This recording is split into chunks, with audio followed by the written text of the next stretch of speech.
Dalam pejabat ni, aku seorang je yang elok. Sebab apa? Aku pakai semua tutup elok sehabis baik. Orang lain terbuka sini, terbuka sana. Aku seorang je ahli syurga kat sini. Wah, engkau. Syaitan, bila mana tuan-tuan, dia tak mampu nak suruh kita buat maksiat. Dia tak mampu supaya kita mencuri ke, buat dosa ke tuan-tuan.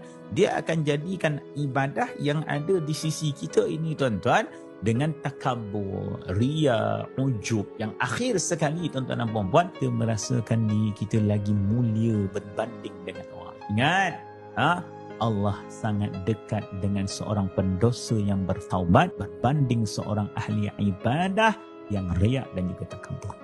Jagalah diri kita. Pagi ni tak adalah baik mana, tapi Allah pilih kita tuan-tuan. Okay, Allah boleh je tak pilih kita, tapi Allah tahu kita ni tak adalah baik mana.